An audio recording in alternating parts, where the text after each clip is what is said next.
Queen P.R, Krista B, those wrestling girls, TWG, Black Excellence, making it effortless. Podcast bringing up women in wrestling. Let's go.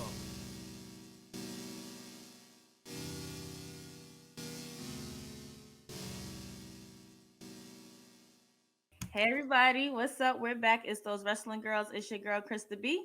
And Queen P.R. And today we are back with part 2 of this dope Charlotte Flair series. Again, I didn't think I was gonna want to do a series on Charlotte Flair, but as I'm learning and researching more about her, it's just like she's just so intriguing. Mm-hmm. She's very intriguing. We know that she's polarizing. Like what she does on screen is phenomenal, but it's like going back down memory lane. Yeah, you forget a lot that Charlotte has done because she's done so much. So much. And, she is always in the title picture. So you kind of just like, oh God, here we go. But then you like forget all the like little things that she does to get her to those points that are with other women that you like forgot about. And yeah, she's done a lot. So she's done a lot. To get into like a whole series of really diving in. And part 1 did really well, and we covered her NXT career, how she got into wrestling. So this episode, part 2, will go into her main roster debut up until her making history at WrestleMania 35. Absolutely. But before that, we definitely got to do our check-ins. So how you feeling, P? You was at Rumble, like what's going on? Fresh off. It was amazing. Like, as everyone knows, I listen to the show. Royal Rumble is my favorite pay-per-view. It is one of my favorite things about wrestling, and I've never been able to go. So thankfully, shout out to Krista, I was able to attend my first Royal Rumble in the press box, and of course somehow made it to the floor. Shout out to Brian H. Waters. Yeah, I was on the floor. Yeah, he knows everybody Hollywood, so we ended up meeting up with a couple people, and we saw a lot. Shout out to Cam. We saw Emilio Sparks, Tavia, of course. Ella J. It was one of those things. It's like a lighter Mania where it's like you're excited to see the familiar faces, Issa, but it's not as big, of course. But Royal Rumble was definitely special. Yeah, loved it. I'm happy you had a chance to actually go, and then girl, you went viral. Can you talk about you went viral? My sister went viral. Okay. Yo, I wanna play the clip because it just so happens to be in here. Play it, girl. Everybody, let everybody see why you went viral. Please. Over on the far right. There you go. Hi, Rhea. Congratulations. I'm Queen P.R. of Those Wrestling Girls. How do you plan to celebrate with the Judgment Day on your victory today? I don't think I can say that on camera. I mean, the Judgment Day, we get pretty wild when we party, There's a lot of things that go down, and I might get in trouble if I say anything, but there's definitely going to be a good old Judgment Day party. Dom Dom's going to get rowdy, Bruce is definitely going to get rowdy, and Finn Balor's going to get rowdy, and I'm going to celebrate, I don't care. I love that. Yo, when I was driving, literally, like, I was like, yo, you better ask a question. You better ask a question. Like, I had to. Like, and I was driving, and she said Dom Dom, but I said this on I thought she said Dum Dum. I said, who's Dum Dum? I'm like, who is Dum Dum? I also love the nickname Dom Dom all of a sudden. Right. I'm like, who is Dum Dum? Then I read her. I'm like, oh, she said Dom Dom. Got it. Because I was really confused. Like, damn, y'all got beef on the outside? Right? No, it was good. I was gonna ask like a serious question at first, like about making history as a woman, but then someone else asked that question. So then I was like, damn, what should I ask? And then Brian was like, ask her like something light, something fun. And I was like, So I was like, it was the last question that she took. So it was good that it was like a serious, and she did very well. She has a huge personality. She is like a huge star. She gives it off, and I'm glad that I was able to make her smile and ask her like how she's gonna celebrate. And yeah, and BT Sport, shout out to them, actually had my question in the video they posted on their Instagram. Like Nice. WWE just posted like her answer, Her like answer. when you did your question, and then BT Sport actually had my voice in it. I was like, oh my god, this is amazing. I don't understand when I say those wrestling girls are taking over. We're taking over. Like, I'm so excited for Mania now because this is like no, what is there in period. store for Because us? it's like I was able to ask a question at my favorite Big Four Yep. to two of my favorite women, and you were able to ask a question at your favorite Big Four to one of your favorite women. And it was just like it was meant to happen. Like it was no way like we was gonna walk out there and not ask any questions. Right. Period. Right. Period. So now when it comes to Mania, we gotta double team and ask these questions together. Yeah, of course. And just representing being like one of the few women in the room at the press conference and just like taking advantage of these opportunities that come our way. And also being a part of that press conference helped us finally reach 10,000 Twitter followers. Yes! Oh my gosh! Has been a goal of ours since like day Yo, one. thank you all so much for the 10K followers. Like we could like I think I texted you saying that we was at 10K. No, I Like texted one you off saying or that we something. were like 4 off from 10K.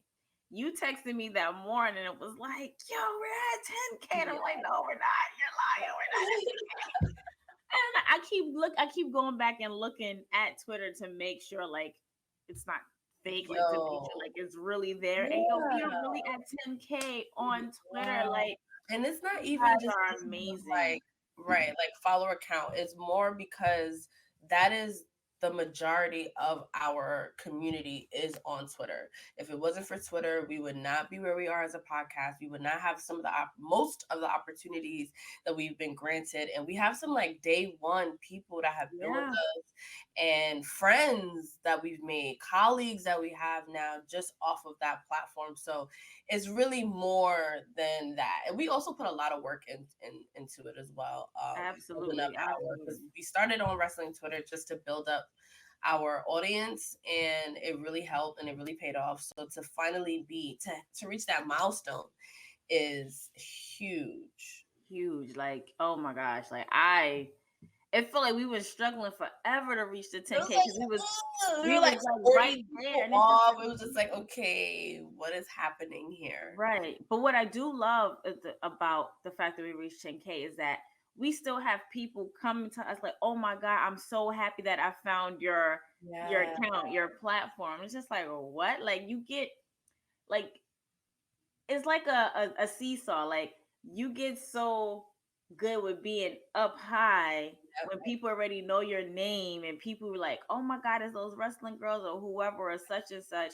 And then you start to come back down to be balanced. And then like you don't hit the bottom technically, but you're at the lower part where you think, why, how you don't know me? Like, why you Right. don't know me? Like, and then for somebody to come be refreshing and be like, "Oh my God, I'm so happy that I found you guys. Thank you for being who you are in this movement and things like that." And you just be in that level that level feel. I'm just like, oh.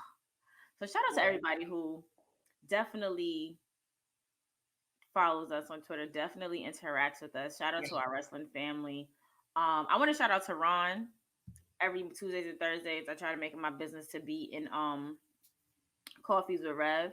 I had just missed him last Thursday, so I texted him to see how he was doing because the past couple of ones he was not in there. But Ron booked and busy, Yeah. so he's good. He also told me that he's very proud of us and that he sees that we're taking over and that he just wants to see more for us. So shout out to you, Ron. Thank you, and we Love can't you, wait to see Ron. you, see what you do, see what you got worked up, and don't think I forgot that we're gonna talk about this you and bougie thing, okay? Because It's like an ongoing saga. I will be commentate. I will be on commentary. I will be, so we're gonna talk. We're gonna talk. But shout out to you and everything that you're doing, and it's much love from over here. So how are you, babe?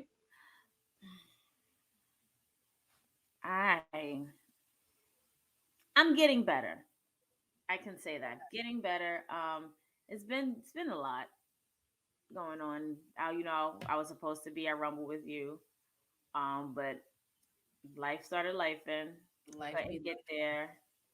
Um, but I'm okay. I'm okay. I'm in a much better headspace I love than hearing that. previous days. I went out. I'm very tired. I realized like Me too. no good. But no, I'm good. I'm good. I love hearing that. Much Look better good. headspace. Drinking a lot of water. How about that? Staying Look, hydrated. yeah, gotta keep that up. Been nursing this cold. But I think, February is our recharge month. It's Yeah, our because January was a trial period. and it was long as fuck. I love January, don't get me wrong, but it was long, it was busy, it was It was draining. it was retrograding. That's what it was. That's what it Like was Mercury's in doing. retrograde, And and I'm we ready felt for we felt it. Preparing for my birthday. Woo. My birthday lands on Thursday. I love it. I can't wait. So yeah. My Can birthday I lands on Thursday. I'm taking that day off. I'm taking that Friday. I'm taking from my. All I know is that I already know how I'm bringing in my birthday. I don't know what I'm doing for that weekend yet, but all I know is that I'm gonna have no liver. Well, That's that it. sounds really good to me. I will definitely be there. I cannot wait. So, everybody stay tuned for Krista B's birthday edition of Thirsty Thursday in March because it's always a good time. It's gonna be a vibe. It's going to be a vibe. Are you ready to get into some Charlotte Flair? Absolutely, absolutely. So, we'll take a quick break. I'll be right back. When she was developing like her character and stuff like that, Mm-hmm. and how at first, going back to how hard it is being following in like such big footsteps when you're, royalty, wrestling royalty, is they didn't want her to woo at first. Yeah, they didn't. And want her to be too lean too much into the Flair thing.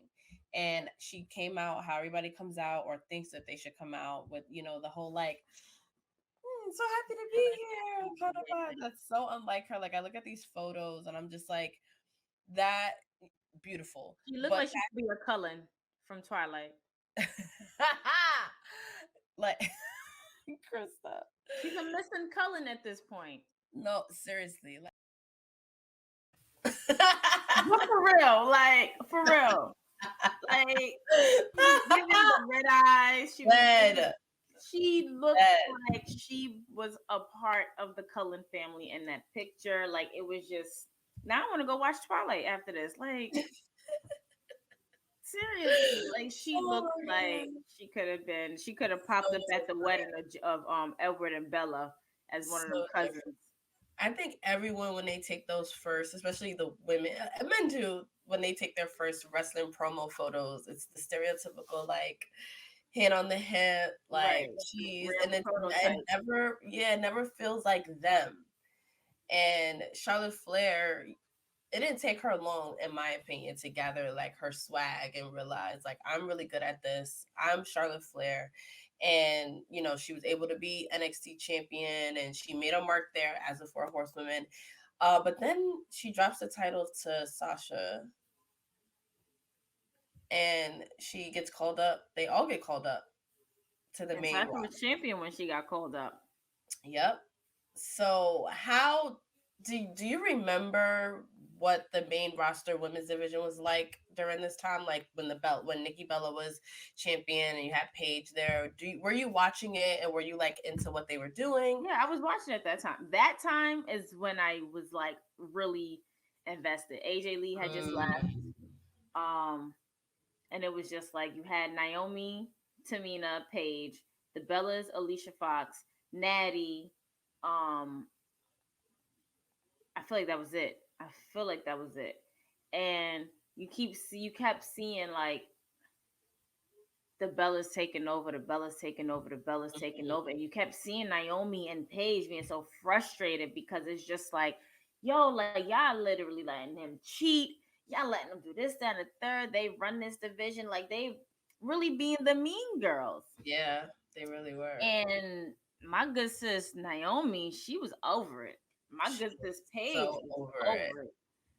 So then Stephanie was like, you know what?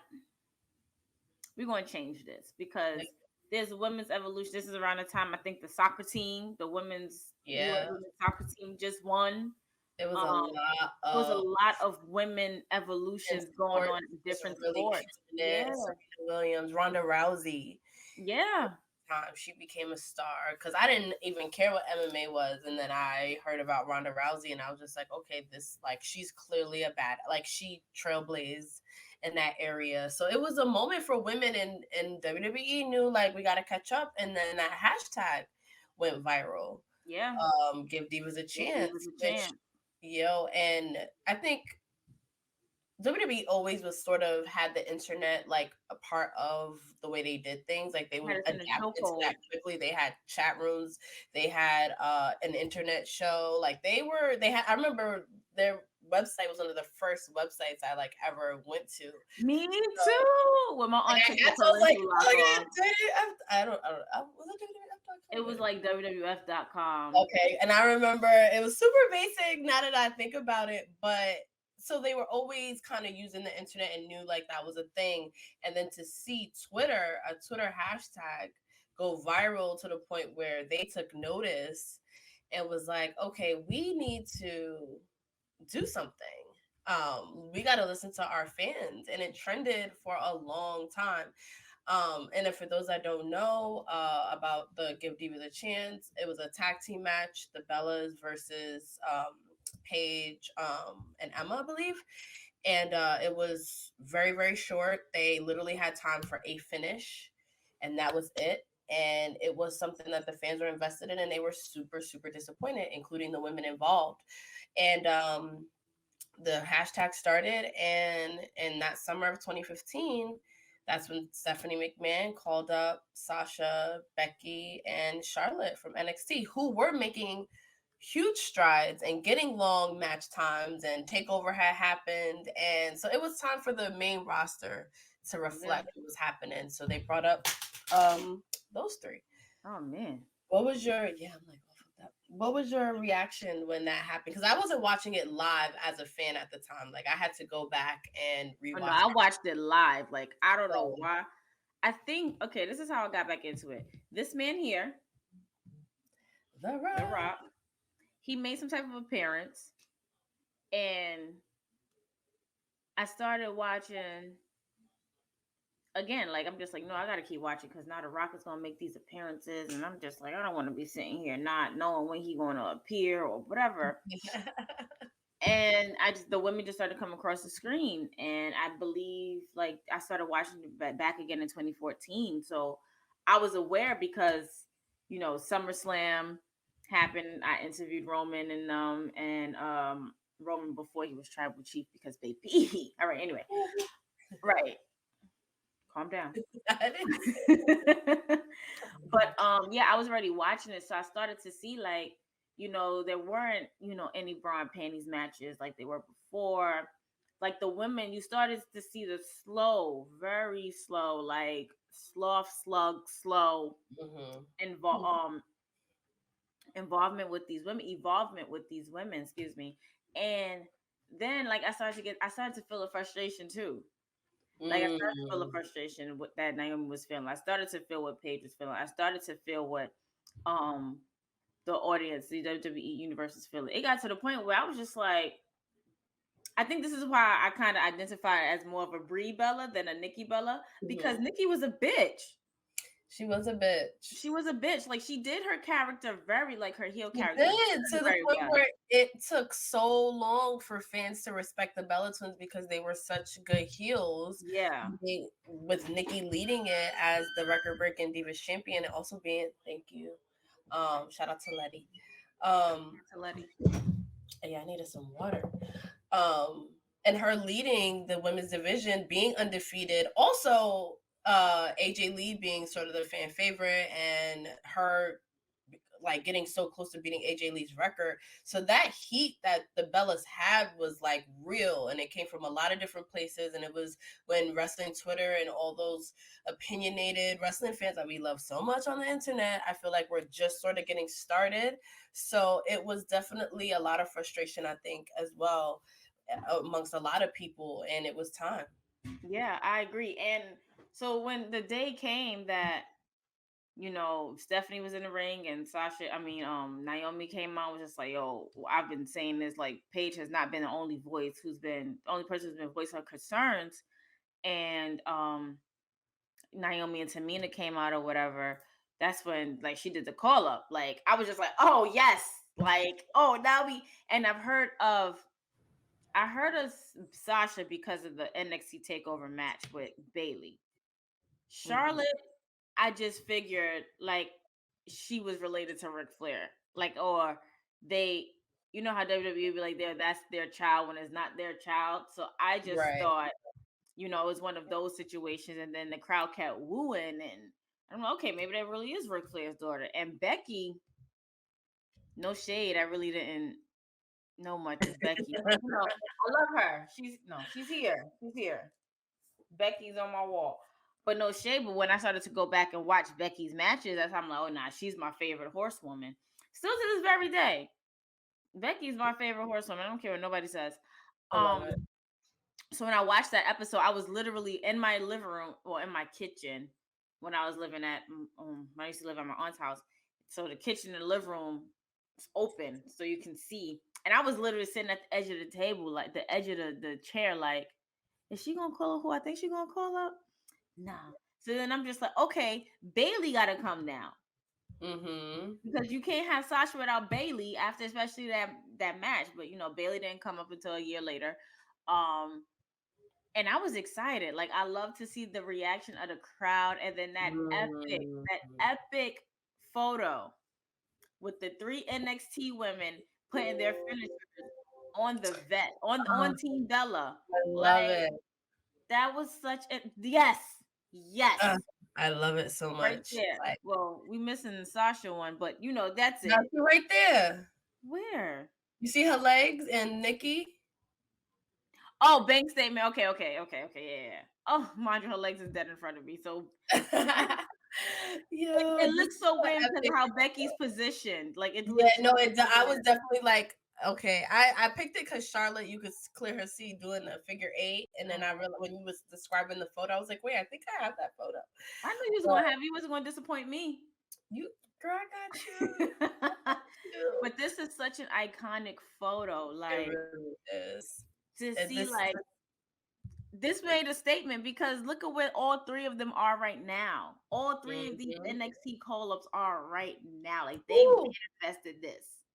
They really, truly did. And that's Team Bella. So that they're doing that finisher on, I realize it's not anyone from Team they would be doing it on their own teammates if that was the case. Right, so yeah, definitely so Team Bella. That right there was genius. It defines it. It was a great night. I did want to pull up this photo of Stephanie just because we love Stephanie, but she kicked it off, and I love that she's the one that made that announcement, and it's everything that the fans wanted and what they needed, and Charlotte Flair was the center of that. How did you feel about Team PCB? I didn't like the name. I feel like they could have got a better name, but it is what it is. Like, I get it, Paige, Charlotte, Becky. Yeah. It was supposed to be like a porn name. They didn't realize, I think, so Submission Sisters, because they all had like submissions, and I think that was like a porn site or something. So they changed it back.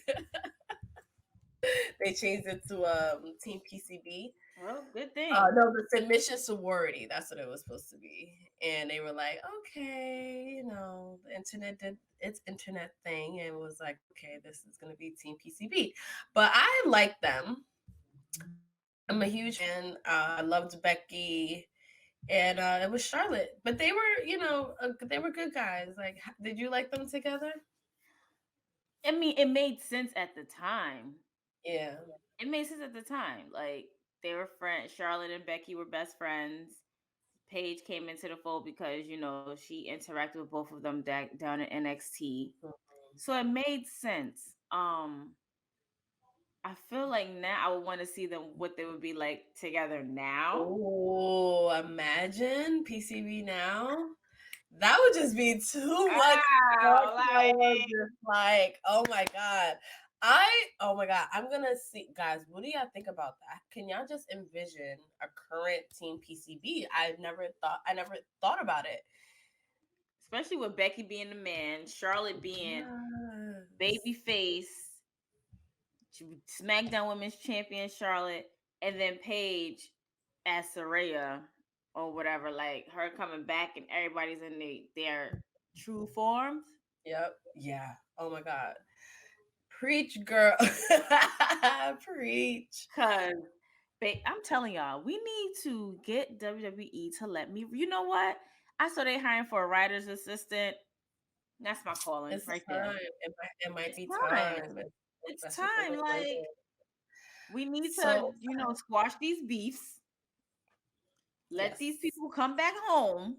Oh my God, this all goes back to Raw 30 because they couldn't celebrate this Raw moment because a lot of people that's involved, including Paige, aka Saraya, um, Sasha Banks, Mercedes, they're no longer associated with the company and they're thriving elsewhere. So they probably don't want to mention them. The Bella Twins kind of spilled the tea on that one. Thanks, Um, twins. so now it's so funny coming back to this Raw moment back in 2015, almost 10 years ago that we're talking about this. And shit is spicy, but you never know. You really truly never know in wrestling. Like Paige was never supposed to wrestle again. So you never know what could happen. So I'm gonna keep my hopes up that could everyone could possibly have moments together like this. But what is interesting is how Charlotte like immediately became like the spotlight of the women's Yeah, division out of all three during teams. numerous matches, championships. So she was in a triple threat match at Battleground, which was the next pay-per-view, which was her pay-per-view debut. And she beat Sasha and Brie in a triple threat match. And then she won again at SummerSlam in a 3-team elimination match: Team Bad, Team Bella, Team PCB. I was also rooting a lot. This was hard, like when I was rewatching, because I knew to love all of them individually before this. So I was like, oh, I want to root for Team Bad because I love Naomi. I want to root for Team Bella because I love the Bella Twins. But then I'm also really liking Paige and this. I really like Becky. Becky was so likable to me. I was just like, she's so quirky. I love her. Mm-hmm. So it was interesting to watch those matches. But Charlotte always came out victorious. Yeah, she did, and that it made me feel like, you know what? This is about to be another Team Bella situation. Mm. Like, although they're Bella twins, you know that Nikki was the one that was more over than Brie. And Mhm. I feel like there should have been more opportunities for Brie because of the fact that Brie was the Divas champion before Nikki. Mhm. Um, so once Team PCB came about, and even Team Bad, like you saw that Sasha was the one that was going to be catapulted. You saw that, like you can always see it. Although you Mhm. may not want, you can, or like even for Street Profits, and I hate to say this, you see that as Montez Ford. Right. You There clearly see is that as that Montez Ford. It's always that one. So when we saw that it was Charlotte being that one, and then Paige and Becky kind of being pushed to the side, especially on the Becky being pushed all sidelines. the way to the bottom, it was just like, all right, let's see. Like, I don't like this, but let's see where it's going because Mhm. although I hated I didn't hate Charlotte. I wasn't like I said, she's not my top number one for a horsewoman. So Right. because I was Team Becky, I'm just like, Word. And I ah, was Team Sasha, and a lot of people were. So it's also interesting too. Like as soon as she got on the main roster, it was always this like balance between like what the who the fans want and then who WWE is gonna push.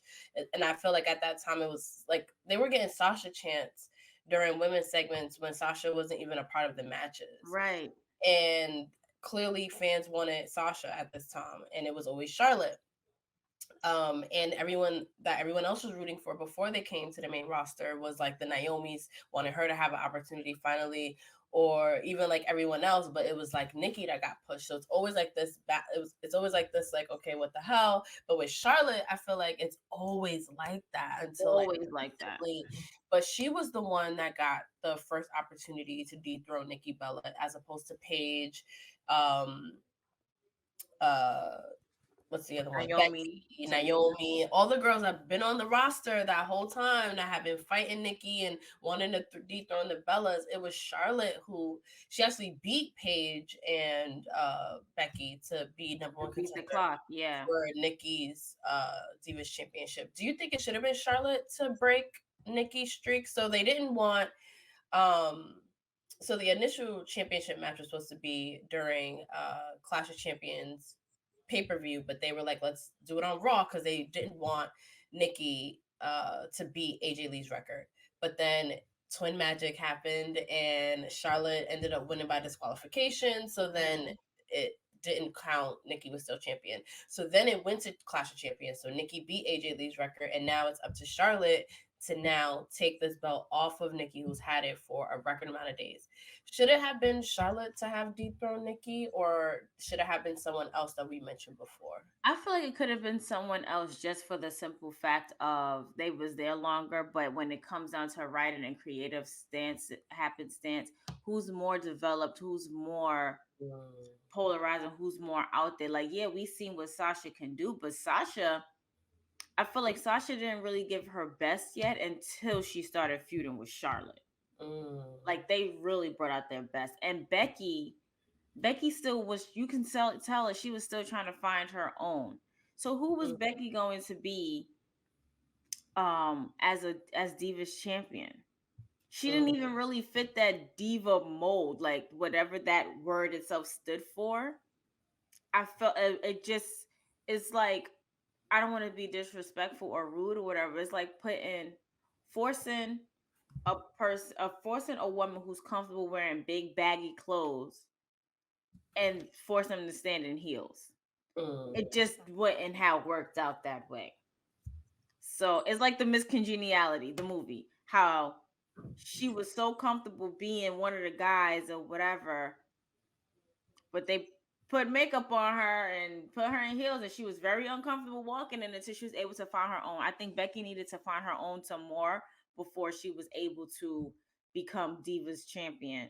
Divas champion. So when you look at it, and then like Naomi and Tamina, it's like you don't want anybody. It's like, what was the point of them being called up if they're not going to be utilized the way we feel like they should be utilized? So it made sense for Charlotte to dethrone Nikki.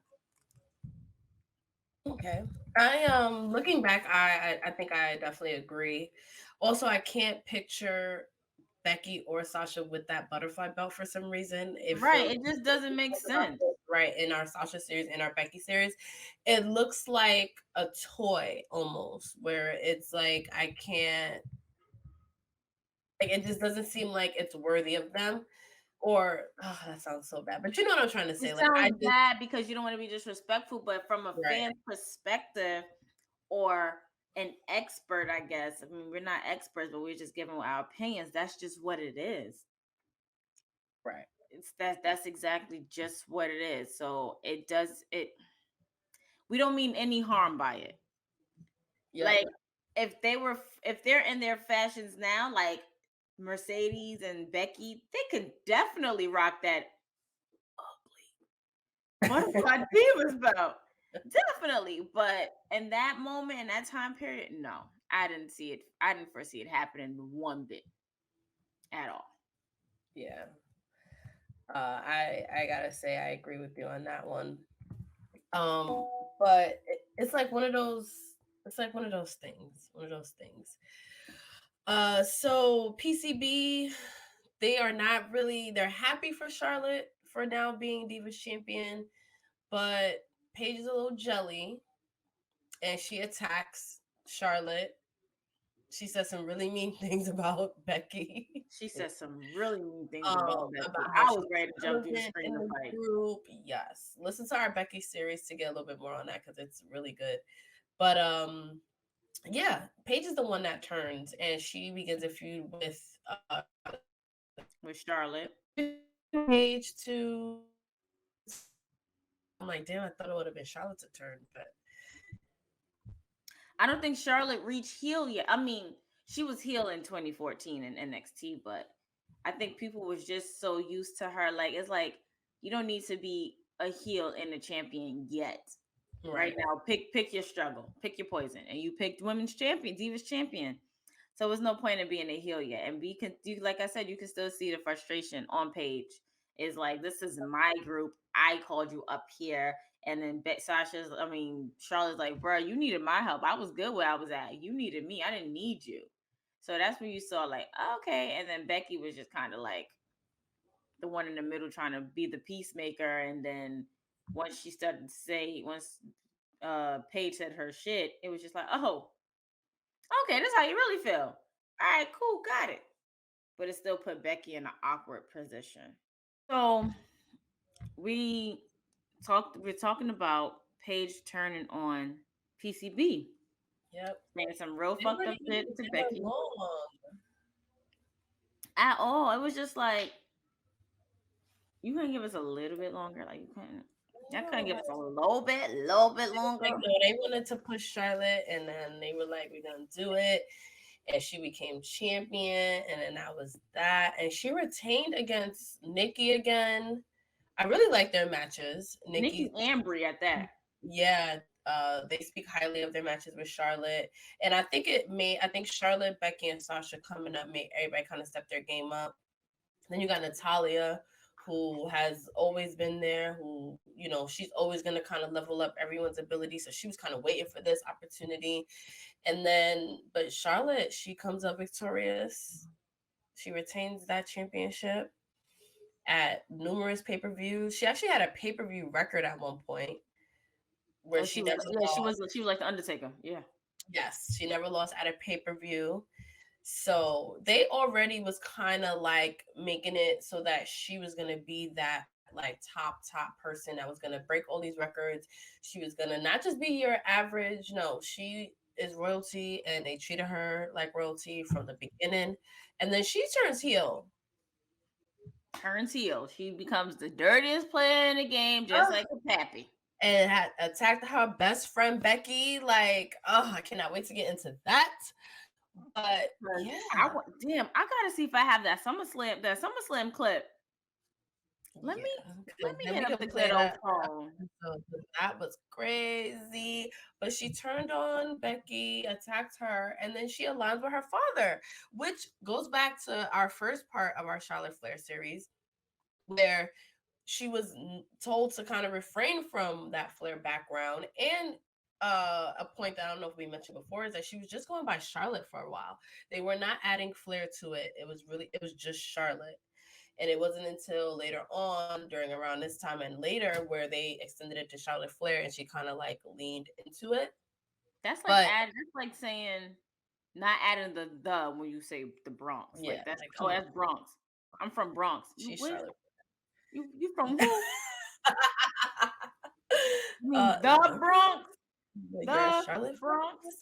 Right. That's Charlotte Flair, not Charlotte. Like, yeah, so stupid. But did you see them pairing up? Like, how did you feel about that finally happening? That was inevitable. That was inevitable.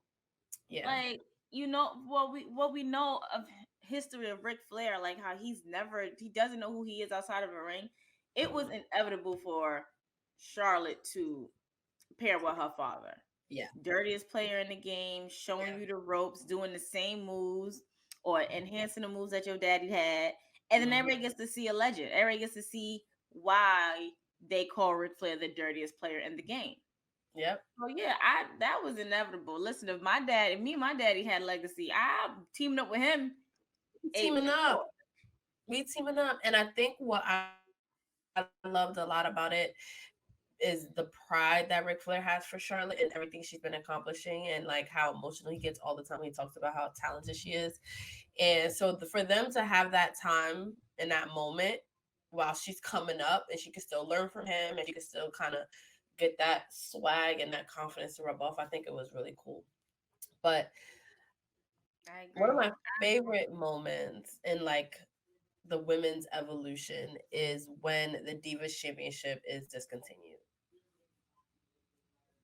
I think it was the right move, and the women were started to be called superstars, Right, not as we should. Like the way they was right. shit. Put some respect on our names. Like, come on. We are not just divas; we are WWE superstars too.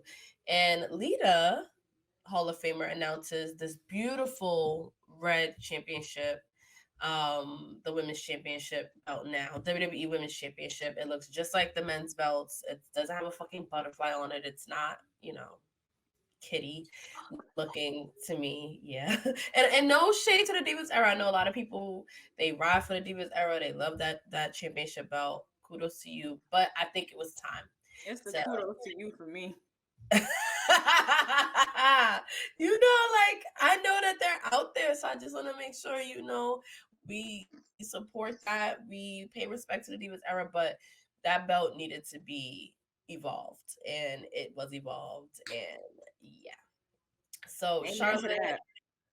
yeah, Charlotte, Sasha, Becky, triple threat, WrestleMania 32 for this inaugural championship. Did you feel like it should have been them? How did you feel about this match when it was announced? It was a big moment. What was going on? I thought it was really gonna be. I'm in pure WWE fashion. I thought it was gonna be a battle royal. Glad it Oh, wasn't that. it's so Glad it wasn't possible for them to do something like that, though. That's the crazy part. that. Right. So I'm glad it wasn't that. Um, I was glad to see because it was like showing the next generation of stars. Like I get it. Like we want to see somebody like Naomi be a champion. Like I mean, she is a two-time SmackDown Women's Champion. Never want to Mhm. take that from her. Tamina's never been a champion besides a tag team champion. True. I don't think And Natty's ever been a champion. Has Natty been a champion? You said in a what? a 24/7 champion, Tamina. Right. Has Natty been a champion? Yeah, she's been SmackDown, and I believe she was Divas champion once. Okay. Um, we've never seen Emma be a champion. We've never seen like it's a lot of people that we've never seen be, and I remember watching on Total Bellas when they announced it, and Nikki was this is around the time Nikki was trying to come be ready for her comeback. And Mm-hmm. he was just like, nah, I gotta get that. I'm gonna be the first one to do so. But we know that she couldn't because of her neck. I don't think Yep. Paige was there anymore because she was out on injury. So it was like a breath of fresh air to see those three women, Becky, Charlotte, and Sasha, be a part of that. It was fucked up what they did to Becky afterwards, but she got her doll anyway. Yep. That shit was She so fucked up. So fucked up.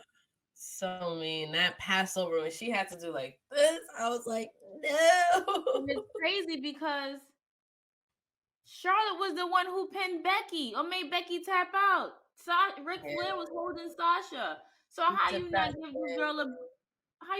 girl a damn doll action figure? He definitely took that pin. A lot of people were rooting for Sasha to win Yeah. this.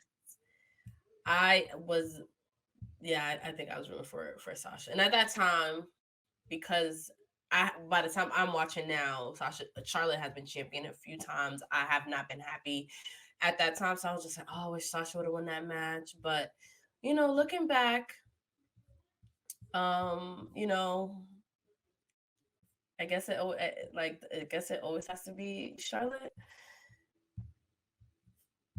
You know, I don't know, but she became the inaugural women's champion. It's before it was the Raw Women's Championship; it was just the WWE Women's Championship. Yeah. And it was an exciting time. I can't wait to get into some of her epic feuds with this belt in 2016 against Sasha Banks. That was a time to be alive. So we'll take a Yo, break and get into it. one of my favorite times. Yeah, let's take this break real quick. and get into that. Cause Hey, I what's got a up, lot to y'all? say. It's your girl, Krista B, one half of those wrestling girls, and we hope that you're enjoying this current episode that we have for you. You know, I had to come in here and interject and plug ourselves real quick. We want to tell you about our merch exclusively on foryourwear.com. That's right, For Your Wear has all of those wrestling girls merch that you want and need, not only for yourself, but for your friends, your family, and your loved ones. We have t-shirts, we have hoodies, we have tank tops. So please go over to foryourwear.com to make sure you get those exclusive merch, those exclusive deals, and tell them that TWG sent you.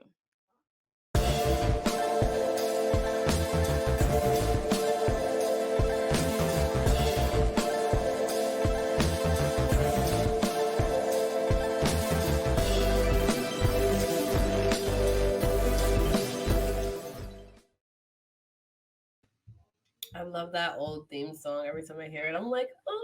It had to be. I'm like, you know what? Let me surprise P with that. Yeah, I love it. And make sure you get a hoodie. Make sure you get some merch. Speaking If of you have merch, it ready. it is Black History Month, and I made it my business to wear all things Black, supported Black. So today, I am wearing my Black wrestling tee. Ooh, that logo is just so fire. Shout out to Black So Wrestling. dope. Shout out to Black Wrestling. So yeah, make sure you go support us For Your Wear, Wrestling Club, Wrestling Realm, Something Else Pod, Black Wrestling. Support us. And in that first episode that we did of Charlotte, I saw I was wearing a purple hoodie that says "Push Through." Please make sure you support Royal Rose Creations. Like, whatever you need, whatever type of motivation you need, it can go on a hoodie, a shirt, a bag, a cup, whatever. Like, she done our stickers. She's done a lot of things for those wrestling girls, for me, like for a lot of people. So she's very creative. So please show your love and support to Royal Rose Creations. Yes, we love her. We love her. Shout out to you, Kiwi. But yeah, back to these feuds. Okay. These feuds. I always say the best feud that Charlotte has ever had was with Sasha Banks. Yeah. Yes, she feuded with Becky, and then the ending of that match between, like, that last final match between Becky and Charlotte at Survivor Series was good. It was amazing. It was great. You felt the emotion, you felt the realness, you felt the rawness, you felt like that they're never gonna be friends again. Like, they literally ended their friendship. They did. Baby, let me tell you something about this match between these feuds between Charlotte and Sasha. So real quick, before she feuded with Sasha, she feuded with Natalya first. She did. And the only reason why I want to mention that is because I want to emphasize, like, that Natalya is always kind of like that step where it's like you kind of gotta like go through her before you can sort of like descend, kind of. And I think this is one of those first things, because she had a feud against Natalya for the NXT Championship, and then you have that like family lineage too. Mm-hmm. Always play off of, and they definitely played off of that shit when they recreated the Montreal screw job during Payback, where Flair beat Natalya in a screw job. As somebody that is like, I would have, if I was Brett, I would have right back there in the creative and spit in Vince's face again. But at this point, you playing with me. This one, you just throwing it in my face. So overdone. Like, I see what y'all tried to do. I wasn't feeling it. Brett and Rick were involved. Wasn't feeling it at all. But they tried. And finally, Charlotte moved on to her epic feud with Sasha. A lot of people say that Bayley was Sasha's best opponent, but there are a lot of people that disagree and say that Charlotte is Sasha's best opponent. It's me, I'm people. Yeah. So how did you feel about their back and forth with the title in 2016? At first, I'm just like, all right, we're going to see this again and again and again. But then, every match they had surprised the fuck out of me. It was not one boring, bad match between Charlotte and Sasha. Like when Charlotte almost killed Sasha in Hell in the Cell. when she kicked her and the thing was coming down, and she like flew. They used to push me like that. Like I felt that. Like that hit me. Like and then like I said in the previous episode, their names will ever be solidified with first women to ever ... Yeah, they made a First, lot of history in that time. first women to do Hell in a Cell. First women to have a Falls Count Anywhere match. Which was, I think that's my favorite match. That is that match is so good, and they're both like really giving it, like really That's giving my it. favorite match. Do you have the iconic clip from that match? The iconic picture from that match? Do I have that iconic photo from that match? And that bank statement through the banner stuff? Baby, you don't gotta stretch for a week after that. You stretch the fuck up. There we go. Now there are moments, and then there are moments, and this moment made like I'm like getting goosebumps just thinking about it. Me too. Seriously, like it was so good because it really, to me, like there's those times where the women do things that is like, yes, they are WWE superstars. They are not fucking divas, and their feud, I feel like, really did that in this match, this historic match that they did. Her doing the bank state, I can't even. I'm just like, oh my god, like how? And for the people who were sitting right there to have that moment close up forever like that. Yeah, I'm never in the crowd where the wrestlers go in the crowd. Like, why is that? Like, come on, you're a liar. You're a liar. We were in the crowd when the New Day won. Oh, they came into they did come into the crowd for you're that. A liar. That's true. That was. You dropped your phone. We was on the. I know, because I'm so. She was like, wait, they're not really coming over here. I mean, oh my god, I would love to find that video. I'm gonna like call my social media or something to find that video because it was awesome. But if this happened next to me, this bake statement, I don't know what I would do. Be like that man in the back with the sweater on, smiling mad hard. Epic. They did that. They So the interesting part too about the Charlotte and Sasha thing was it was very much a flip flop. Not really like how it is now. I feel like women, like, they hold it for like a long amount of time. But Charlotte came over to Raw. She was drafted to Raw. And that's when they renamed it the Raw Women's Championship. And on the first night that she was a Raw, officially a Raw superstar in 2016, Sasha Banks beats her for the title. So it was shocking. And that's what I love. Like when I was rooting for Alexa during, I was like, if Bianca drops it, I'm like, the shakeup, which now sounds crazy. But it's because it's a shocking thing. Watch your words. People were like watching it and being like, oh shit, Charlotte lost. Like Sasha Banks won, and it's the person that everybody's been rooting for so long. I love that. And I love that they had that back and forth because you never really knew who was going to win.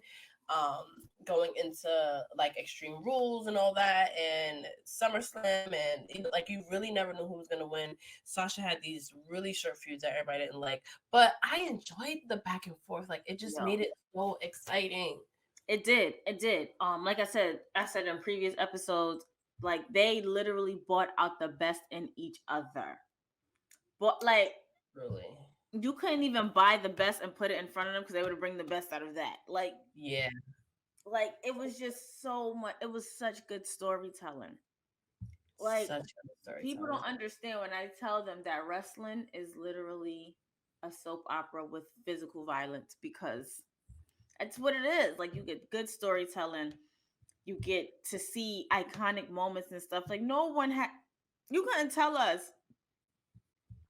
from Attitude Era that we were going to have these two women making history the way that they did. Yep. And then on top of Charlotte's feud with Sasha, she had little small feud. She feuded with her dad because, remember, she wanted to be out of her shadow. So after that match, Ric Flair came down to the ring and held up Sasha's hand. Charlotte does the next day or whatever, next episode of whoever, turned on Rick, slapped him. made him go out the ring, and Stephanie was like, "Who the hell?" She even started a feud with Stephanie, She got out of line. Charlotte got out of line. and Stephanie reeled her ass back and gathered her real quick. Like, Yep. you don't sit here and talk to your dad that way. If it wasn't for your dad, you wouldn't even be here. You better be humble. Good shit. I Good low shit. key would have wanted to see a Stephanie McMahon Charlotte Flair fight. Me too.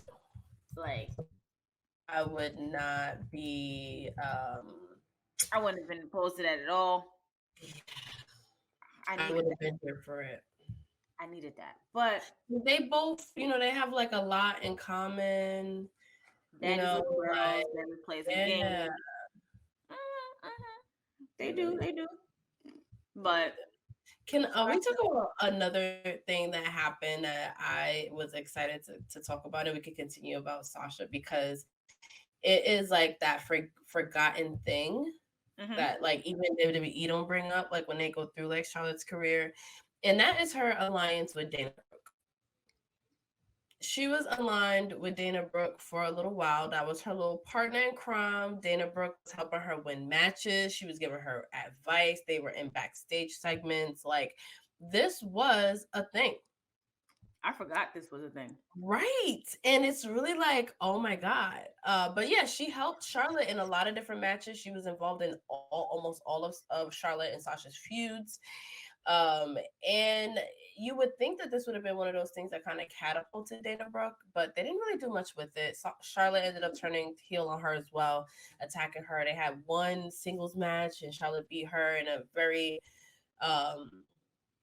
uneventful way, and they didn't really do anything with it. But I do want to just give a shout out real quick to that period of time. And if y'all remember Charlotte Flair and Dana Brooke's partnership, let's talk about it, because it's we got to put some light on that. And Dana is actually still with the company.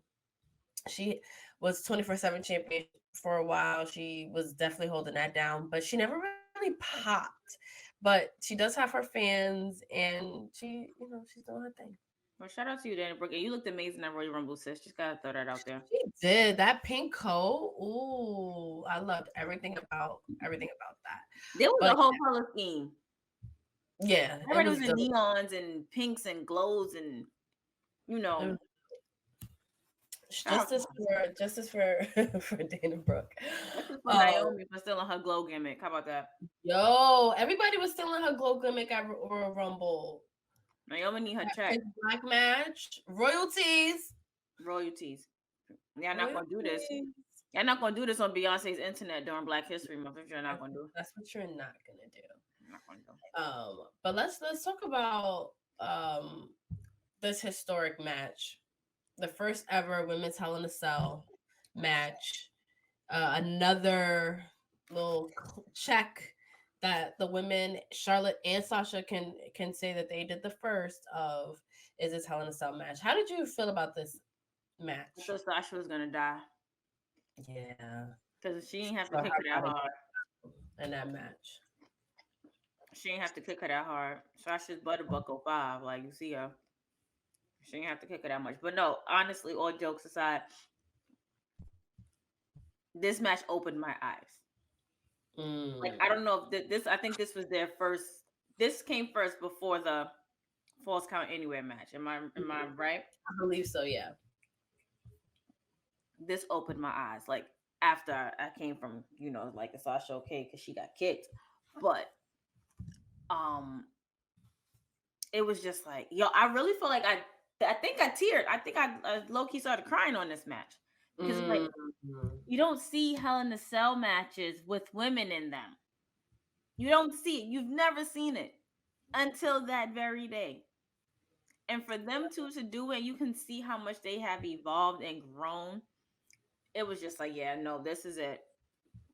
I'm like, all right, WWE gave us something that we wanted. We tasted it. Are we going to get more? And yeah, we got more. Another historic match that they did was it wasn't historic, but they did a 30-minute Iron Woman match. And that ended with Charlotte beating Sasha for the championship.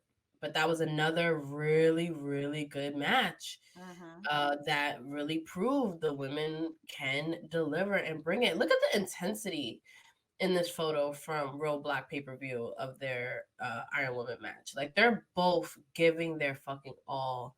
Yo, I really And- want to watch like the whole 2016 again, just for these two. right? Oh my god, does it make anyone else like listening and watching this like want to go back and watch these bangers that I Charlotte and feel Sasha? like they need to have a, you know how they have a rivalries section with the Yes. matches for, they need to put these in there. Oh my god, I say that all the time. Like all those WWE Network shows they used to have, like WrestleMania Rewind and rivalries and feuds and all that. They need to do one strictly for the women, and Charlotte and Sasha need to be number one on that fucking list because they brought it. Right. Like, so you had Hell in a Cell, you had the Iron Woman match, you had Falls Count Anywhere match, you had all of these matches, and it's just like they're few. I need a moment of silence for their feud because that shit was just so good. Like, oh my gosh, like I can't talk enough about how good it was. Yeah. Like we haven't really had a good feud with storytelling like that among the women in the long like since then. We've had some feuds, but not like that. They don't carry like that. Hell, Sammy, the Bloodline feud is what I'm most intrigued with now, and it Right. reminds me similar to that, like the storytelling. The is more figures involved in the Bloodline storyline. These two women carried it, and it was two of them. So I will always say though that happens to be one of my best feuds of all time. Like that is really up there with Rock Austin. Agreed. That's up there with McMahon Austin. That's up there with Triple H Rock. Like that's where that's up there.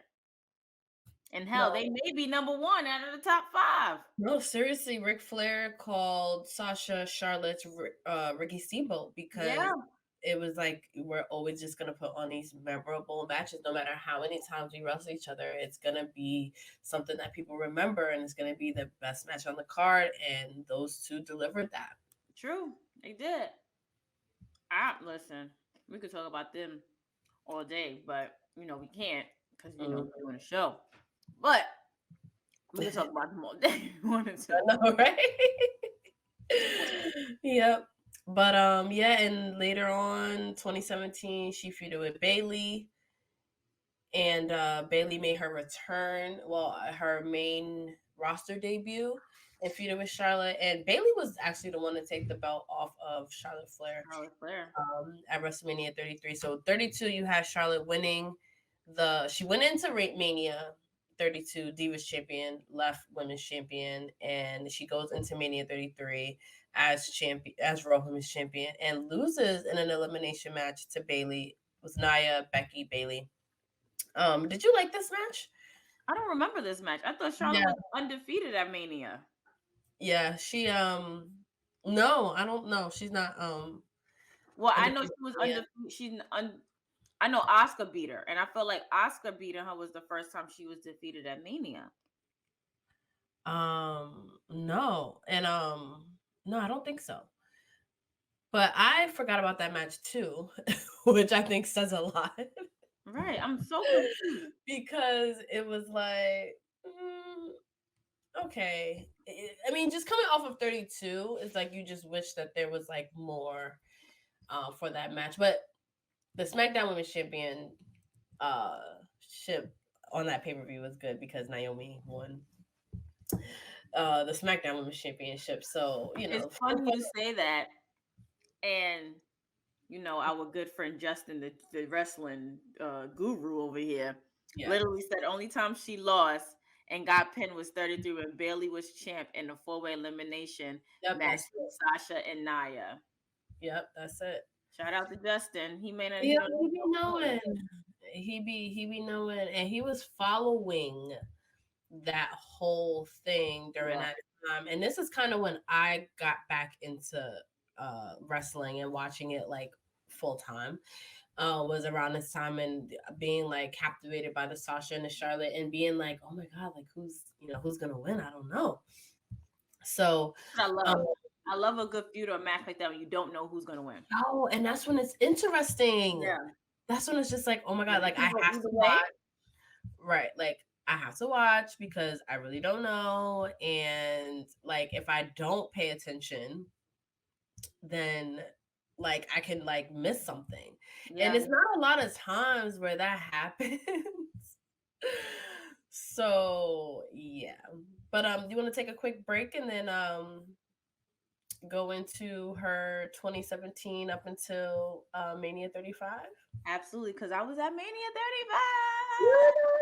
35. You know, I still to this day be like, should I have been there? But I was at Legends. It was You was cool. at Legends, and it was cold. It was Oh, cold, and it was long. a long night, right? Right, and the hot chocolates was this big for $6. Like, yeah, we're gonna get into that. We'll be right back. So, what's up? What's your name? Justin. Krista B. Ebony.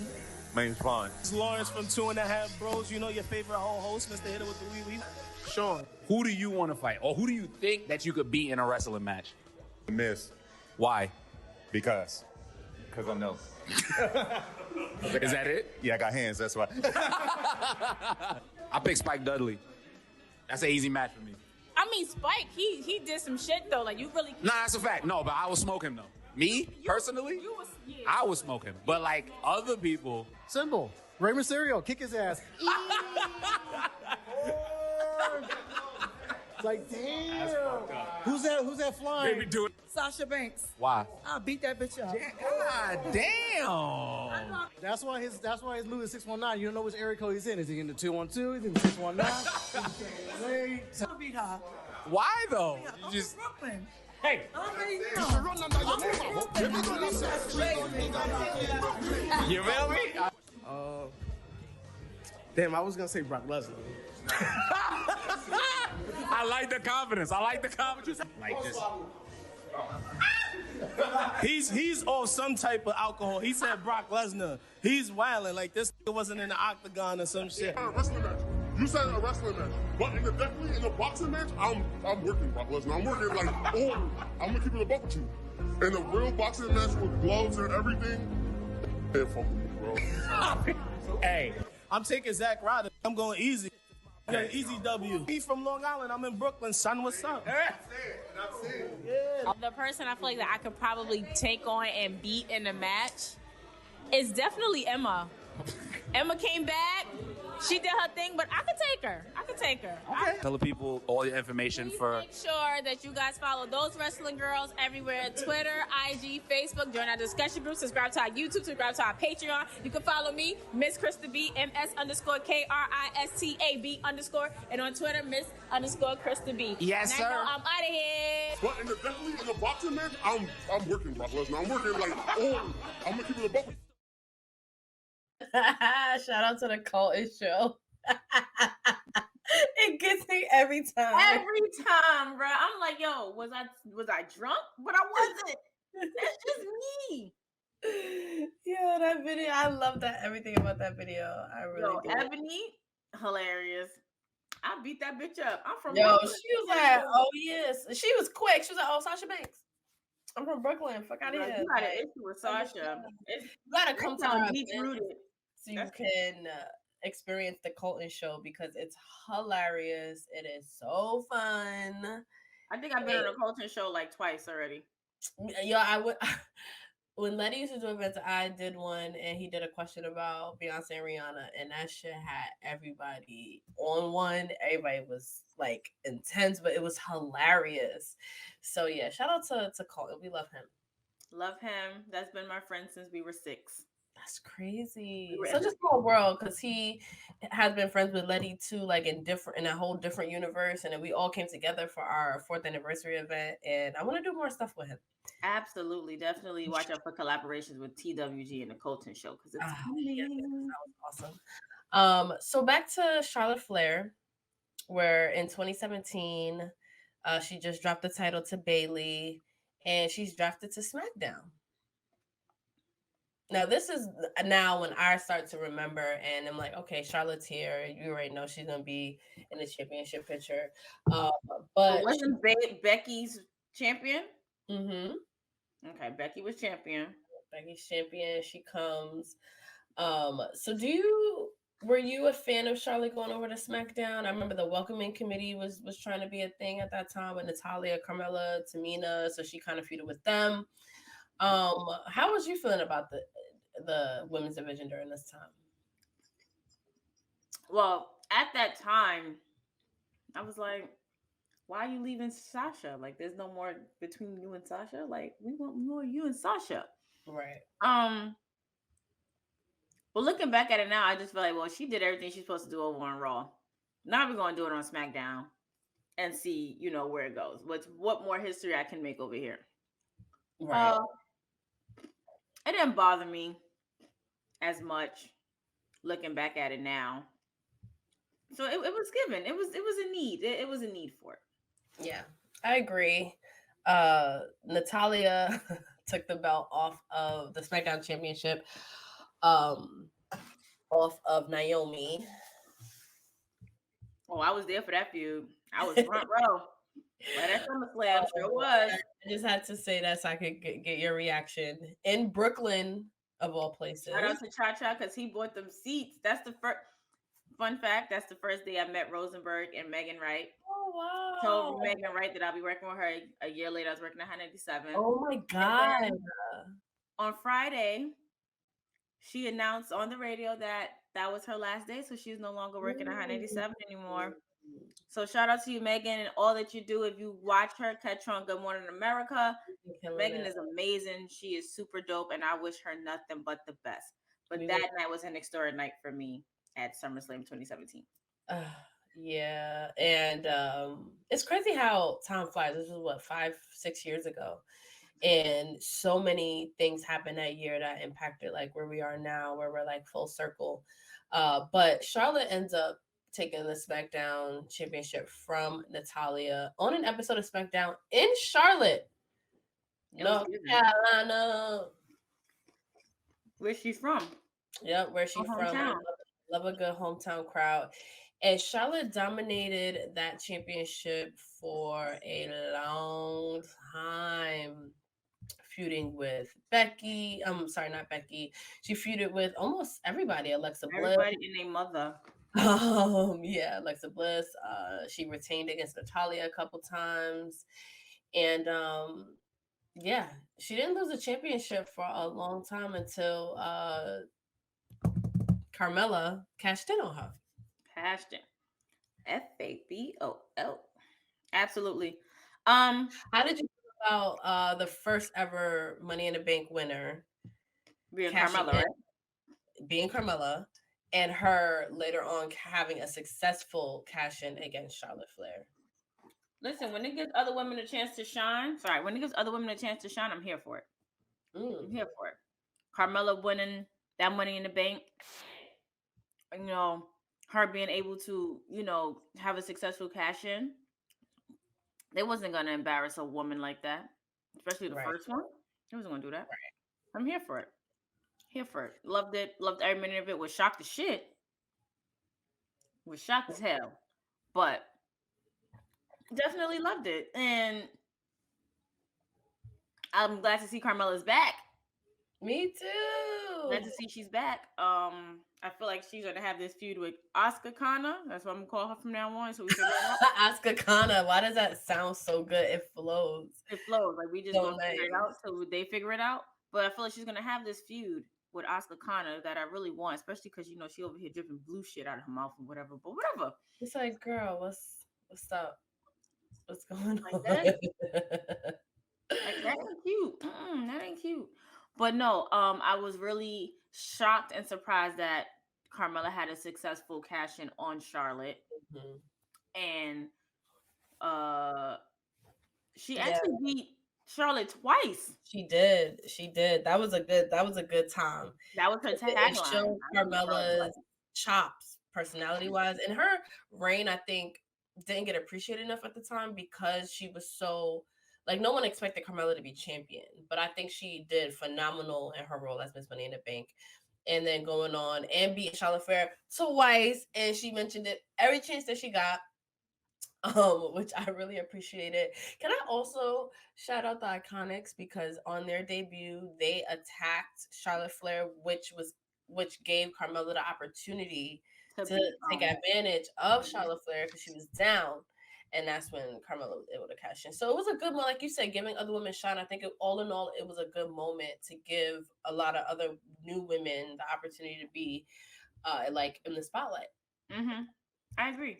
For sure. She also Charlotte also feuded with Ruby Riott as well. Because it seemed like at one point they was like really trying to make Ruby Riott a thing, but I don't know what. They should have. They should have worked a little bit harder for that. Yeah. To make her thing, but not against Charlotte Flair yet. No. Yeah, I agree. Well, that had to have been short lived because I don't remember that neither.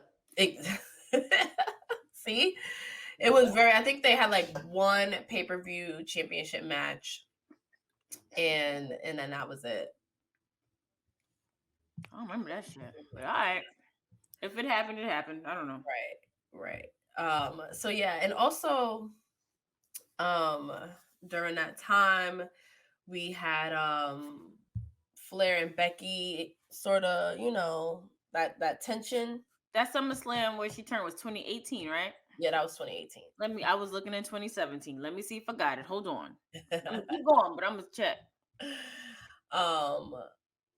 Yeah. Hold on, my internet's going out again. No, you're fine. Oh, okay, because I got that little Nah, you're fine. You didn't make no type of glitch. Oh, okay, cool. But I also liked how like the Riot Squad during that time started coming up. It was like short lived, but it was a time where it was a lot of new. Yeah. It was a lot of new. You had Paige come back with Absolution. With Sonya Deville, Mandy Rose. It was one of those times where it was exciting. At least for me, that's when I was just like, oh my God, this is like amazing. Like, I can't wait for this. But going back to, let's talk about Royal Rumble 2018. Okay, I'm about to say, we spoke about Royal Rumble. Yeah. And for 2018, Charlotte was not involved because she was already champion. She was champion, right. And Asuka wins and challenges Charlotte Flair at WrestleMania for the SmackDown Women's Championship. And I feel like that is a very polarizing moment because nobody kind of wanted Charlotte to defeat Asuka's streak. Nobody. And she did. She won in one of my favorite matches, what made me a Charlotte Flair fan. But how did you feel about Charlotte winning against Asuka at Mania? Yeah. I was shocked again because, they had this feud. Like not feud, like they had this thing like Asuka's undefeated. Yeah. Like, but it's only right to have someone of Charlotte's caliber to break that streak. True. You know the part I don't like though, when they cleared up the blood. I know, that's such a epic scene. Yeah, it's like, why would y'all do that? Y'all to me, I feel like it really took away from it. I feel like that too. I also feel like it should have been. I mean, you know what? It's poetry in motion. It worked. But I also feel like Asuka and Charlotte could have feuded a little bit longer. Yeah. That should have happened. I can't find I don't have the video. Oh, I would love to see that video, especially because you were there live. That was the year that we were both there. You weren't at SummerSlam with me? No. I was at Raw and SmackDown the following couple of days, but I wasn't able to go to SummerSlam. Because I'm looking at the video. Okay, SmackDown. Yes. Raw. All right, whatever. We'll figure it out. Because that's the same SummerSlam. No, it's not. That's not the SummerSlam when the Shield came back. Nah. That's 2019 that you were there with me on. I don't think the Shield. I had never been to a SummerSlam until I went to Nashville. So Shield came back on Raw. Yeah, and I was there with you on for that. You had to be. I'm sorry for your hearing. Sorry. Yo, I'm just glad that I was able to get it on camera because that shit was. I was really about to curse on WWE too. Right as it was rolling off my tongue, heard the music. But yeah, I really feel like the feud between Asuka and Charlotte should have been a little bit longer. Yeah, just to prove like who's the best out of the two. Like I really wanted to see a best of the best type bouts between them two. With Asuka getting some W's, and it was the day after that when Carmella cashed in 2018. So that's how we get into Carmella being champion at Summer and Becky becoming the number one contender, and then Charlotte somehow calls herself saving her best friend into this SummerSlam match, and it's a triple threat with Carmella. Oh wait, Charlotte was out. Yeah, she was out for a while, and then she came back to save Becky. Yep, and got inserted. And she's like, "I'm sorry, I didn't mean to do it." Vince came out, did the whole Charlotte's in the match. Like Vince, if we knew then what we know now, right? And he ushered her right into that fucking match, yo. And then I was there. Off everything. Yeah, I was there for the SummerSlam, the triple threat. And I think I was just looking at me recording Charlotte's entrance, which is very weird for me. But it's just hers alone. I'm like, what is happening here? That ain't me. But I was there for that, and I was just like, damn, I really like the way it turned was when Becky was about to pin Carmella and Charlotte moved Becky or gave her like a natural selection or something. That's when you felt it in the build. Everybody was like, oh, because throughout the match, like, they weren't really trying to hit each other. They really weren't trying to like, really like Charlotte was really not trying to attack Becky at all. That happened and it was a wrap. So Charlotte wins and she's trying to apologize to Becky, like, I'm sorry, I'm this, that, and third. Becky like, okay, all right, okay, cool. And attack that bitch. I attacked that hoe. Yo, that was so good. The crowd's reaction, everyone wanting that to happen. Imagine feeling that when you're there. Yeah. And like, I was there and I was just like, I felt like I didn't have a voice for 3 days after that. Yeah. Like the amount of yelling, the amount of intensity, the amount of excitement from the fans. It was just something that you really can't recreate. Yep. Like, oh my gosh, something you really cannot recreate. And I was just so fortunate to be there. I really have to find my videos because I don't know where it's at, but that moment when I wish we could replay videos on. I know. Issues. Right. Another thing too to note is that Charlotte Flair during this event beat Trish Stratus's record to be 7-time women's champion. So now she's 14-time, I think now. But at that time it was happening. But now she feuds with Becky. They have a couple of iconic matches. There's a double count out, and then we get to Evolution. And Evolution is when it really goes down. Becky Lynch is champion, and that last woman standing match, we were there. It is probably regarded as one of the best women's championship matches of all time. True. They give it all. True. And Evolution will always be near and dear to us. Because if it was no Evolution, there'll be no Those Wrestling Girls. 100%. We say that all the time. Like 100%. After that pay-per-view, we was right in Brick recording our first episode the day after. But yeah, that match was really. I think I want to go back and watch Evolution. Yeah, Like, that would be dope. I was watching Total Bellas where they were talking about evolution and stuff, and they showed like the women at the end, like that iconic picture. And I'm just like, damn, Bianca Belair was there, but she was never in an evolution match, like on the card at all. And I'm just like, damn, we would never have another one. Nope. We would never have another one. Nope. Which is heartbreaking, but they main evented. No, they didn't main event. They didn't main event. It was Ronda and Nikki Bella. A lot of people. Last women's standing match. I think it was the second to last match. Yep. They came out swinging, guns blazing. They left it. Well, what we thought they left it all out there. But they did leave pieces and remnants out there, and and it's just something like it's hard to explain. Like, it's like you really had to be there in person to feel it. Like, do you remember when they said that it was having evolution and how it was going to be in Long Island and how you was just like, nah, we got to go. We have to go. Listen. And it's like, crazy. We can't not go. Everything happened for a reason. Like, it's I had my car. Yes. It was in New York. It was in Long Island. You ready?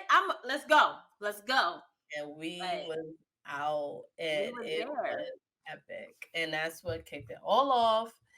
And I don't even know where we would be if we didn't go to that event, that first ever all women's pay-per-view. But it was cool. We've been kicking ourselves, seriously. So we move on to the next kind of big pay-per-view, and that's Survivor Series. We all know what happened to Becky Lynch. She was supposed to do her championship versus championship match against Ronda Rousey. Her face gets exploded. So Becky Lynch chooses Charlotte Flair to take on Ronda Rousey at Survivor Series. What was your reaction to this? Because I know a lot of people were rooting for who they wanted to go for, but was there anyone that Becky Lynch could have chosen besides Charlotte Flair? No. As much as I love Naomi, it just wouldn't have worked. It wouldn't have worked. Deville, like, girl, who? But, I don't think Natty was there. Asuka, but still, I think I feel like it could have been Asuka, but then it would have changed it. It would have changed the meaning and the storyline of that match, because it's you have this feud between Becky and Ronnie, as Becky calls her. So good. And then you have Charlotte in the fold that they just came off of a match, and you don't know if they like or hate each other anymore. So it's like telling the story within the story. So change, like, adding somebody else, take somebody else out, it just would not have fit. Right. No, nobody other than Charlotte for that. No. And then how did you feel about her Ronda's match? Ronda went ham. She went ham on Ronda with the kendo stick. She went ham. She didn't care. She knew that she was not gonna lose that match for Becky because she wanted to continue that feud with Becky. Like, she was gonna do whatever she could have done to not lose so that she can see Becky one more time and finish that business off with her. Yep. And that's what she did. I think too, I think this is one of those times where the crowd turned on Ronda, because we were not supposed to be cheering for Charlotte beating the shit out of Ronda. Like, when I say beat the shit, kendo stick, chair, Ronda was gushing blood. But the crowd was like, one more time. Thank you, Charlotte. And even you could kind of see Ronda taken aback by this reaction, because it's just like, wait, I'm not supposed to be like the baby face, and Charlotte is literally like breaking the rules right now. It ended in disqualification because of that. And but yeah, how did you feel about that back then? I feel like people started to get child. Woo! Y'all know Survivor Series is my favorite. Yeah. Instances right here. Okay. But I feel like people were getting tired of Ronda. Yeah. People were getting so tired of Ronda. People were getting tired of the fact that, yes, you're champion, but you're not doing what a champion's supposed to be doing. You understand? Like, people were getting so tired. So it was just like, you know what? Let's go ahead and cheer for Charlotte. Charlotte is doing what we can't do and beating the living snot out of Ronda. Like, I can compare this to Austin beating the shit out of Vince McMahon because he was just pissed us off so bad we couldn't touch him. So now we're Charlotte or we're Austin, and we're getting our lick back on Ronda or Vince McMahon, and that's it. So for them to cheer Charlotte, like WWE fans, wrestling fans, they're gonna tell you what they like, what they don't like, and they love the fact that Ronda's getting the living shit. Yeah, they really did. It's the next best thing. If we couldn't get Becky, then we got Charlotte doing that to Ronda, which I think we were all really happy Which about. we still don't have a proper Becky Ronda match. We do need that. We do need that singles match. Speaking of, so later on in December, Flair makes more history in the first ever women's table ladders and chairs match, and it's a triple threat against Becky and Asuka for the championship. And Ronda interferes in that match, and Asuka wins. And that is one of my favorite matches, to be honest with you. I love it. Asuka becomes champion. Yep. And that leaves Becky open for Royal Rumble to face Asuka for the championship. She actually loses, but she is inserted into the Royal Rumble match. One of the loudest pops ever. Ever. Yep. Becky gets injured, hurts her leg in the Rumble match. She wins, but she hurts her leg. Yeah, and she gets to eliminate Charlotte, which is full circle moment. Charlotte eliminated 5 people in that Rumble. It's her first Rumble because she was champion the first time the year before. So it is still a good showing for Charlotte. And again, a lot of people probably thought that she was going to win. But once Becky came, you just knew. Yeah, you just kind of knew. Like, you just knew. So Becky and Ronda are feuding right now, but Flair is still kind of lurking in there. She randomly beats after being inserted into the WrestleMania main event. She wins the SmackDown Women's Championship from Asuka very randomly on an episode of SmackDown. So now the WrestleMania 35 match is not just Becky and Ronda, who Becky chooses after she wins the Rumble, but now it's a winner takes all match with Flair inserted into the match in a triple threat for what people, we didn't know that it was going to be a main event at the time, but it ultimately becomes a main event. And Charlotte Flair is now inserted into this all of a sudden. We have had many conversations. Please go back and watch some of our recap episodes for 35 when we get into it about this. But now, all in all, Charlotte going into this match at SmackDown Women's Championship, how do you feel about it? What? Y'all already knew she shouldn't have been in the match. For me, she should have never been in the match. And I still say that to this day. Like, I want a Becky Ronnie feud. Charlotte should never have been in that match. I don't give a fuck. I don't give a fuck. She should never been in that match. And that's, well, thank you for coming to my TED Talk. So it definitely, so you feel like it should have been Becky and Ronda, and Charlotte could have kind of got her opportunity at a different time. Absolutely. Like, there was no reason for her. Like, I get that they were also beefing or feuding or whatever, but there was really no reason for her to be in that match, especially the way that they were, especially the way that Vince inserted her. Yeah. Like, what? Like, I need to go back and watch that. I'm gonna watch from Rumble. Yeah. Go back. I'm just trying to make it make sense for this old man to do that. Yeah, he definitely just inserted her in it. And so my opinion, because this is a Charlotte Flair episode, going back, and you know, it's like, because Charlotte Flair is who she is, she made so much history. You know, it's hard for me to imagine WWE not including her in this. This is probably the biggest historic thing that the women have done. To main event WrestleMania is literally why people become WWE superstars. It is what you live for. It's that woman you live for. And the women were finally able to do it. And it's so hard for me to think that WWE wasn't going to make a way for Charlotte Flair to be a part of it. Whether that's fair, whether, you know, the storyline called for it, I don't know. But I think they were going to she was going to be a part of that match regardless. And I get it. I wouldn't have been mad if she was a part of the match, but I don't want to say earn your spot because she's done so much, but in that instance, earn your spot to be in that match.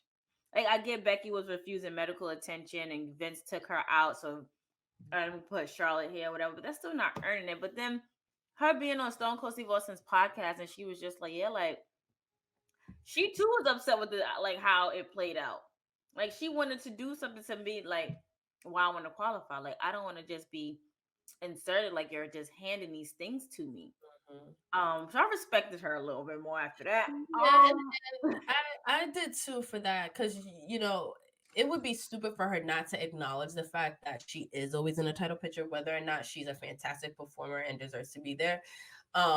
She understands, like she doesn't book herself, and there are a lot of her championship reigns where she does wish it was felt a little bit more competitive because it did feel like she came back, she beat Asuka, she's in this match, and then it's like, okay, what the fuck.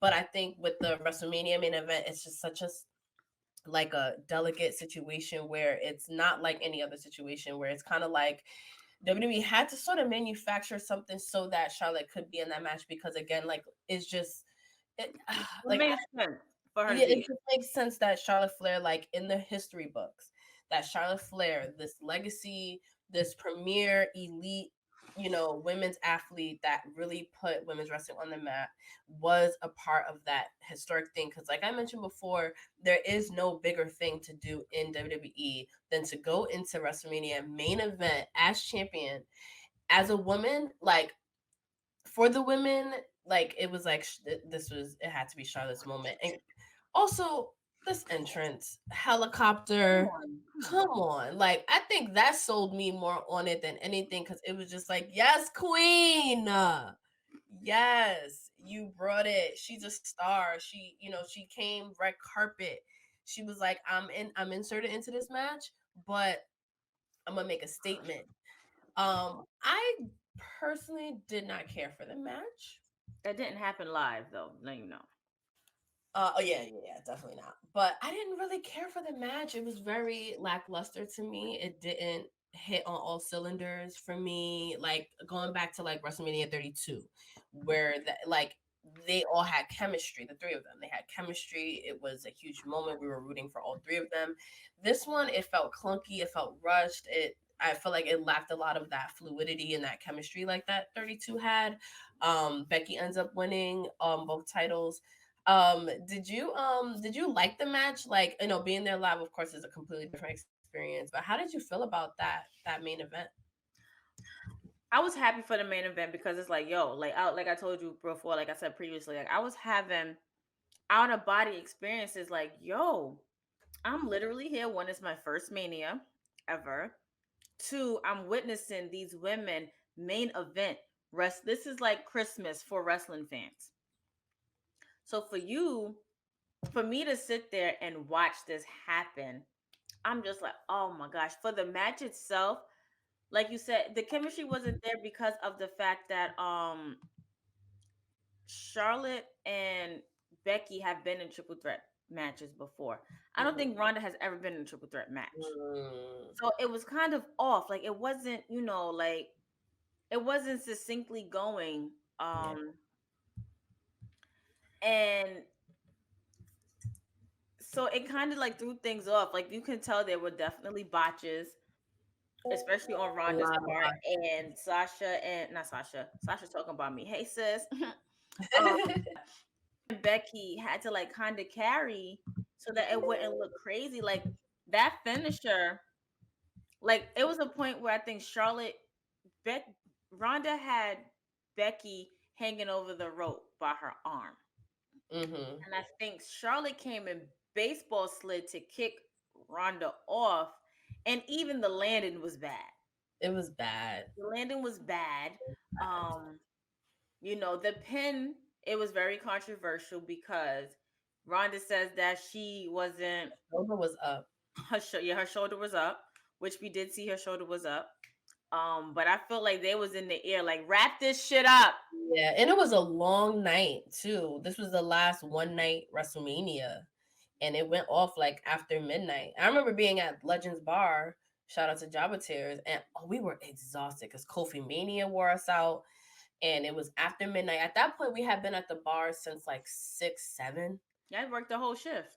Yo, so by the time this match was on, we was like, like if it was, I had to stay for the main event for obvious reasons, but I was like, oh, if it was somebody else main event, my ass probably would have been home.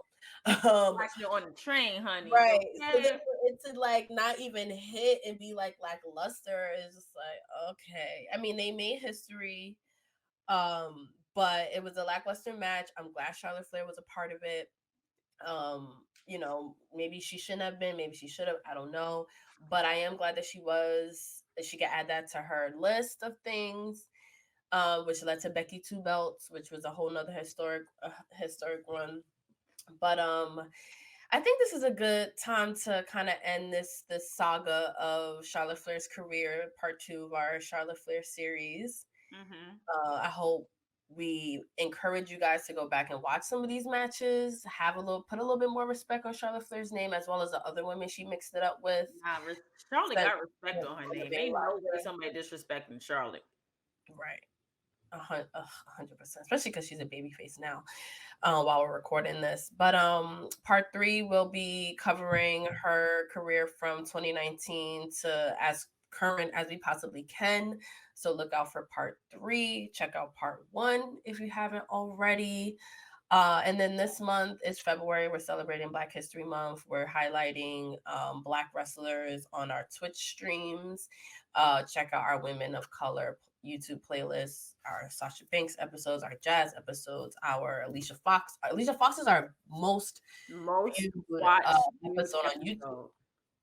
So if you have not checked that episode out, please do check out that playlist, support some Black-owned brands.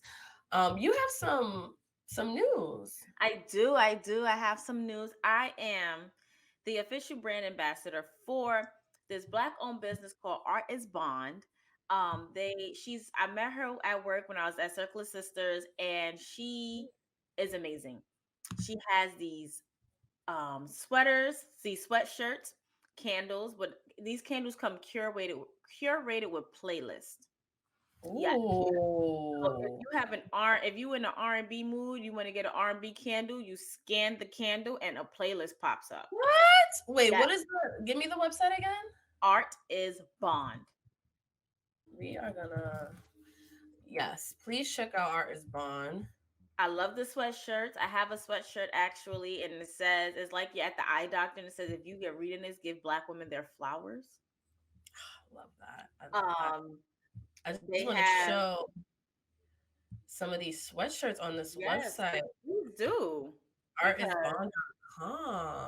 Black owned. Black owned. That's the one I have. If you are reading this, the one that's in white, but I have it in tan. Yep, I have that same color right there. I love that. So there's hoodies, there's sweatshirts, there's candles. And the best part about it is if you use the code TWG Krista B, you will get 20% off of your order. Okay? So please support this talented young Black business owner. Trust me, I'm about to buy more hoodies and sweatshirts. I've been on this hoodie and sweatshirt kick lately, and I need to restock. So I'm definitely going to buy. So please make sure you follow Art is Bond on all social media platforms.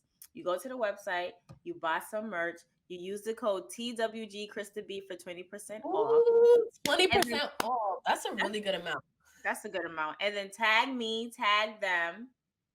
Tag me, tag Art is Bond. Let us know what you're wearing, how you rocking it. Yes. And let them know that, Krista B, TWG sent you over there. Okay. I love it. I love it. Shout out to Art is Bond. I will definitely be buying my stuff using my code TWG Krista B. Period. I love that. But this was a really fun episode. This was fun. I got to relive like my most exciting parts of Charlotte Flair's life. Yeah. Right. Right. Then it gets a little interesting. Real interesting. But y'all gotta stay tuned for that. Please make sure you're following us on all social media platforms. I don't think I have to say it again because you already watched the video of me dropping everything. Please make sure that you subscribe to our Patreon, our YouTube, and our Twitch. Okay. Yeah, our Twitch is popping. Our Twitch is popping. We actually got rated on my last stream. Love Had it. 101 viewers. Yes, let's and go. 13 Shout out to followers. CRISPA CONTRERAS. So please, shout out to CRISPA. We love you. Shout out to Brian Ciendol and Justin and my unique car appearances on TWG Fan Club. But yes, please make sure you're following us. Please On make TikTok sure, too. On TikTok. Yes, follow us on TikTok. Follow us on social media everywhere. Instagram, Twitter, Facebook. Make sure, like I said, subscribe to YouTube, Patreon, and Twitch.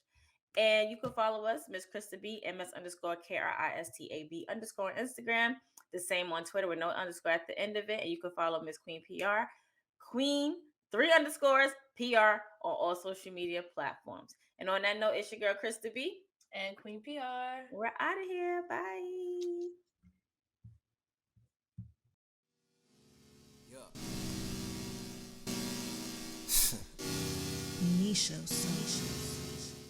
Queen PR, Krista B, those wrestling girls, TWG, Black Excellence, making it effortless, podcast bringing up women and wrestling. Let's go.